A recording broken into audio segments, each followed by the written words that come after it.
Igbo na-ekwu okwu si na onye na-amara ebe mmiri nọ wee mabe ya anyị ama ebe ọ nọ wee kwụsị.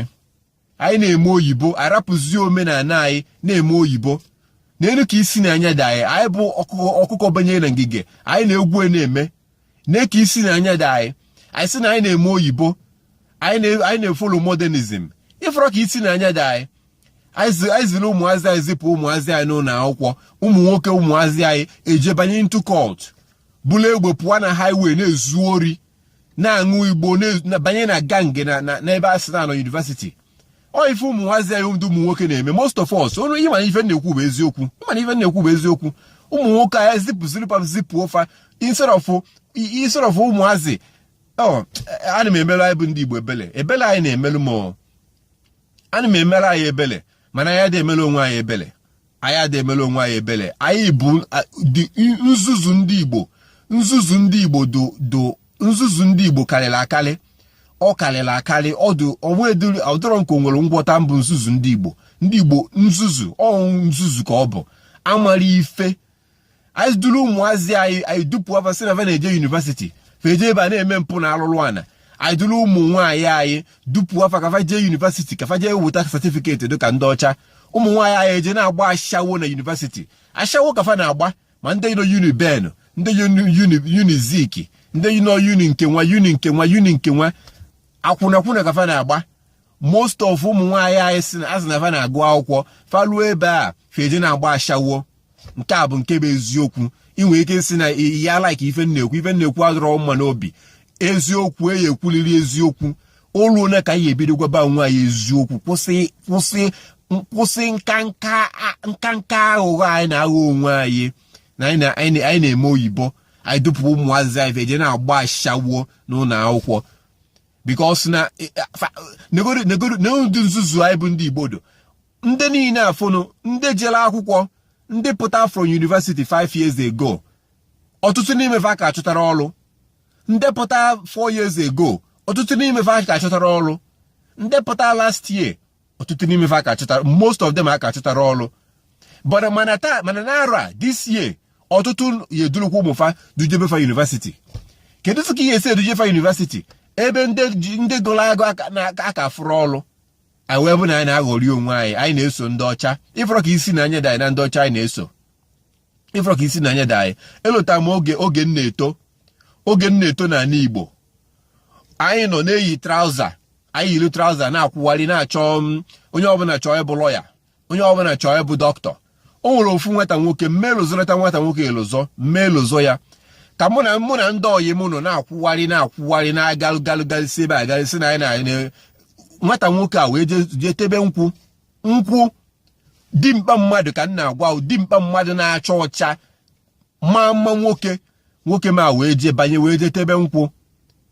Bifo anyị na-ama ife na-eme obido lubu na enu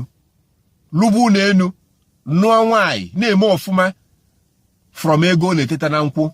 Anyị nwa nọdụ na-ekwuweri ndị na-eje university a na-eje ndị na-eje nke a na-eje ndị na-eje south because na anyị chọọ ya n'ike anyị chọọ ya kwamkwam anyị achọrọ ịta afụfụ anyị chọọ ka anyị nweta ozugbo kịta afụnụ anyị wee na-echu onwe anyị ule n'iru na-ezipụ ụmụ nwaanyị na-eje university. Ụmụ nwaanyị apụzi ife je na-agba ashawo si na na-eje university nwatakịrị pụọ na befe as a virgin mgbe o eji anata ọ malụ n'ife gbasara mmekọ nwoke na nwaanyị karịa nne ya anyị na-aghọ onwe anyị aghụghọ. Ife njikwa na-ekwu ife a bụ na olukwana n'oge anyị emeghe anya maka na anyị na-eso ndị ọcha na-eche na ọya bụ imeghe anya ma ya marụ na ndị ọcha anyị na-eso bụ ndị onuku. Ndị ọcha bụ ndị onuku because before ibido sobe mmadụ neke na onye afọ anya ndị ọcha anyị na-eso amara ife.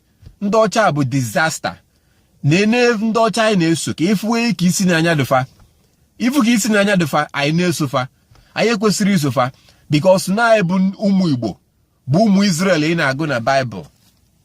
Anyị bụ ụmụ Igbo bụ ụmụ Israel ị na-agụ na Bible a ije gụọ na Luke chapter 24 ifu ebe Christ describe etu esi chụpụ ụmụ Israel from an Israel wee chụpụ anyị na AD 70 AD ka ndị Romans bịa chụsịsịa ụmụ Igbo from ebe a anyị migrate towards Western Africa. They settle in Zimbabwe, settle na Igbo, ebe a Nigeria dị tata.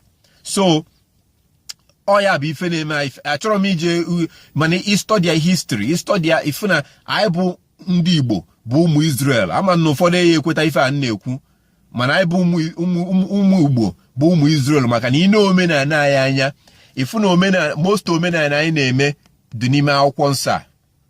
Ọtụtụ omenala anyị na-eme, ọtụtụ milikiti omenala anyị na-eme dị n'ime akwụkwọ nsọ a before ndị ọcha wee bịa. Ọ bụrụ ndị ọcha dị akwụkwọ nsọ a, ọ bụrụ ndị ọcha dị ya. Akwụkwọ nsọ a bụ Chineke wotu mee ka ndị oziye ndị prọfet dị akwụkwọ nsọ a. Mana before ndị ọcha translate ye from Hebrew, before ndị ọcha translate this book from Hebrew to English, we were bịa na bai anyị nwe mebegoro ife dị n'ime akwụkwọ nsọ a before ndị ọcha translate ye. So anyị bụ ụmụ Igbo bụ ụmụ Israel. Ife anyị ji ya lee ndị anyị bụ na ịgụa na Jeremiah chapter 17 verse 4, ife okwu ebe Chineke kwuo ebe a na ụmụ Israel ya elozo ndị fabụ na fa ya discontinue from their heritage. Ọ ya kpata anyị ji asị tata na Igbo enwere eze, Igbo enwe eze, because na Chineke scatter all over the world. Ya kpata ije ebe ọbụla ije na all kinds, ebe ọbụla ije na Jamaica, Haiti, America, anywhere ije, China, ihe afụlili onye Igbo, because Chineke scatter in the four corners of the earth, because na ndị nna nna ife break iwu Chineke.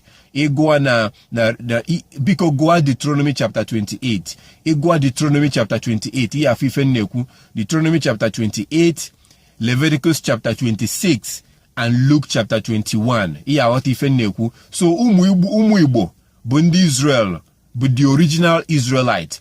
All the apostles in the Bible, Paul and all the apostles, even Christ, fanchabusi ndị ojii, Moses and all the prophets, fanchabusi ndị ojii. There are many information about this. For example, Moses, oge Moses si Egypt pụta, ụfọdụ ụfụ ya si an Egyptian. Well, ọ bụ na Moses bụ onye ọcha, ndị fụ ya si an Egyptian, because ndị Egypt abụrụ ndị ọcha. So Moses na Exodus chapter 2, mmadụ ụmụ nwaanyị fụ ya na Exodus chapter 2 si na na-ekwo papa fa ajụfa ụmụ nwaanyị Moses nyere aka. Papa fa wee jụọ afa kedu ife kpata nji wee nata n'oge fa wee fasị papa fa n'onwe nwoke onye Egyptian, onye Egypt nyere fa aka. So Moses abụrụ onye ọcha, Moses bụ onye ojii. And then you go na Luke na Acts chapter 21. Na Acts chapter 21, iyafu na Paul the apostle was also mistaken as an Egyptian. A mistake Paul, a Roman soldier, Joe Paul. On Obrogo, that Egyptian man led a rebellion. Paul Siamba. So manoboni mabasalu ndi Egypt abụrụ ndị ọcha, ndị Egypt bụ ndị ojii. So ọbụna Paul the apostle bụ onye ọbụna ọ bụ onye ọcha, onwere ka onye esi wee jụ ife ajụ na Acts chapter 21 say on a brother that Egyptian. So these are the clues in the Bible gosi na the real Israelite, ndị bụ ndị Israelite abụrụ ndị ọcha, ọ ndị Igbo bụ ụmụ Israelite. And na ihe n'anya n'ife anyị na-aga through na baị tata kpata na onye Igbo abụnụrọ onye Igbo ọsọsọ ndị ọcha na ndị Hausa na-achị anyị, ndị Hausa na-achị anyị. The things anyị na-aga through na Igbo tata bụ part of the causes of Deuteronomy chapter 28. Biko ọ bụ na ịgụrụ Deuteronomy chapter 28 ya ghọta ife na-ekwu, ma suggest gụọ Deuteronomy chapter 28 ka iwe ghọta ife na-ekwu. Deuteronomy chapter 28 and Leviticus chapter 26 ịgụọ ya ifu na ife niile a na-eme ụmụ Igbo tata. Ọkwa ife niile afụfụ anyị na-ata tata, ịgụọ Deuteronomy chapter 28 ya afụ ya. Anyị bụ ndị Igbo, anyị nwa bụ ndị Igbo bụ the original Israelite ị na-agụ na Bible. Ife kpata na ya nwere ndị Bible bụ na anyị bidozi worship be idol, Chineke wee nuo anyị aka, wee nupu anyị jezie na-ezuzugharị ife anyị na-ezuzugharị tata. Gụọ Deuteronomy chapter 28 ka iwe ghọta ife na-ekwu. And then ịgụọ Luke chapter 21 ifu etu Christ si wee sị na ya chụpụ ụmụ Israel from their land.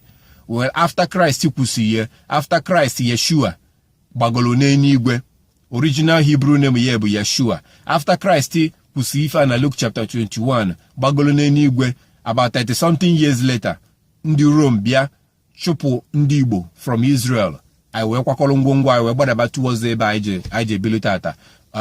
Then ndị Romans anọlụzie ebe a, ndị ọcha nọ n'Israel kịta abụrụ the original Israelite, ndị a bụ fake Jews, they are not the real Jews. So ọ bụ ife ma bụ ndị Igbo na olugo oge anyị aghọta ndị anyị bụ, meghe anya anyị. Part of the reason why anyị ji ata afọ anyị na-ata bụ because na anyị ededebezi iwu dị n'akwụkwọ nsọ a.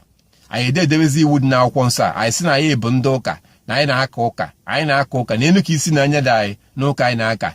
Mpụ na alụlụ ana wee na-akawanye njọ, wee na-aka njọ kwa mbọsị. Mpụ na alụlụ ana na-aka njọ kwa mbọsị, ife ọjọọ a na-abawanye ụba. Anyị sị na anyị bụ ndị ụka. Onye kwaba iko kwajuo afọ mbọsị ụka, oyile akwa jebe ụka. Onye zubo ori zujuo afọ mbọsị ụka, kwado ụka jebe ụka. Onye je gbuchaa mmadụ zusie ori na South Africa nata, anyị echie ya chifu. Onye je pushisia drọgụ gbusisia ndị mmadụ nata, anyị enye chieftaincy title. Anyị wee na-eme onwe anyị until na ya anachi ya azụ, bido debebe iwu Chineke dị n'akwụkwọ nsọ. Anyị akọntinu na-ata afọ anyị na-ata until na ya anachi ya azụ. Onye ọbụla ma ife kwesịrị ịnachi ya azụ, debebe iwu dị n'akwụkwọ nsọ Chineke. Need ego Deuteronomy chapter 2, go Deuteronomy chapter 28. Kiwe what ife na-ekwu na ife niile anyị bụ ndị Igbo na-aga through tata bụ because na anyị nọ under the curses of Deuteronomy chapter 28. Ndị anọ na America tata, ndị ojii nọ na America bụ ụmụnne anyị, fa bụ ụmụnne anyị, fa na-agakwa through the same curses of Deuteronomy chapter 28. But ego Deuteronomy chapter 28, ya what ife na-ekwu. So anyị need ịnachi ya azụ na akwụkwọ nsọ, bido debebe iwu Chineke. Anyị need ịnachi ya azụ because ego na some ndị ori ya si na fa bụ ndị pastor, ndị ori ya si na fa bụ pastors, including your own pastor, because onwere onye ekweta na pastor ya bụ onye amụma ụgha, onwere onye ya ekwe. Mana ịgụ na Matthew chapter 5 verse 17 to verse 19, ihe afọ ife Christ kwuo ebe a, ọ sị na iwu bụ na anyị edebelili iwu Chineke niile. Na Matthew chapter 5 verse 17 to verse 19, we must keep every single laws and the commandment of God. So go on Matthew chapter 7 verse 21 to verse 23, the same thing. In Revelation chapter 22 verse 14, Christ Yeshua, our Messiah Christ, sini iwu bụ na ndị ya eme ala ụka fabata na eze Chineke bụ ndị na-edebe iwu Chineke. Ọ ife Christ kwu na Revelation chapter 22 verse 14, ndị ya bata na eze Chineke bụ ndị na-edebe iwu Chineke. In Romans chapter 2 verse 13, Paul sị na ọ bụrụ onye sọsọ onye na-anụlụ na ọ bụrụ sọsọ onye na-anụlụ okwu Chineke bụ onye Chineke ya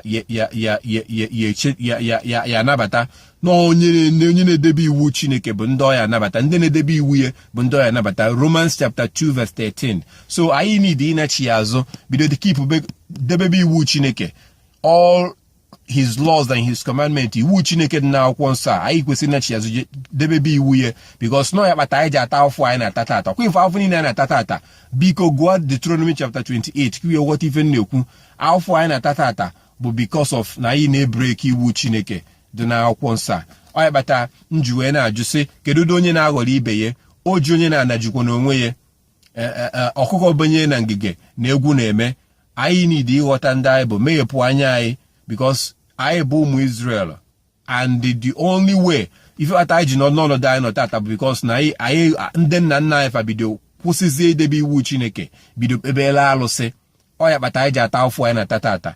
So fa bido kpebela alụsị, Chineke nna wee chụpụ anyị wee lụzọ ndị anyị bụ. Ịgụọ Jeremiah chapter 17 verse 4, ihe afọ ife Chineke kwuo ebe a, anyị lụzọ ndị anyị bụ. Ndị ori ya nọ na Israel kịta abụrụ the real Israelite. Ịgụọ Deuteronomy chapter 32 and Ezekiel chapter 7, ihe afọ ife na-ekwu, ndị ori ya n'ebe a abụrụ ụmụ Israel, nta bụ ndị ori kafa bụ, and Chineke ya destroy ifa. Ndị Igbo bụ the original Israelite, and Biafra anyị save anyị. Onye ọbụla na-ekwu okwu Biafra na-ekwuweri. Biafra abụrụ the solution. Biafra abroad the solution. The only solution ya azọpụta anyị bụ iwu Chineke. Anyị need ịnachi ya azụ, bido debebe iwu Chineke, just like etu Christ si wee kwu, etu Yeshua si wee kwu na Matthew chapter 5 verse 17 to verse 19, and in Deuteronomy and in Revelation chapter 22 verse 14. the only thing ya zọpụta anyị bụ idebe iwu Chineke. Okwu Biafra anyị na-ekwu bụ nonsense, oge ka anyị na-egbu. Mana ka ọ ragodu m otu a n'ọnụ, biko inegharị anya na chanel m na YouTube chanel m, ya afụ vidiyo ndị ọzọ, ọda videos nwe, ka ọ ragodu m otu a. Anyị need imeghe anya anyị, ghọta ndị anyị bụ, meghepụ anya anyị, mara ebe mmiri nọ wee bido maba anyị, maka na onye na-amara ebe mmiri nọ wee bido maba ya, anyị ama ebe ọ nọ wee kwụsị.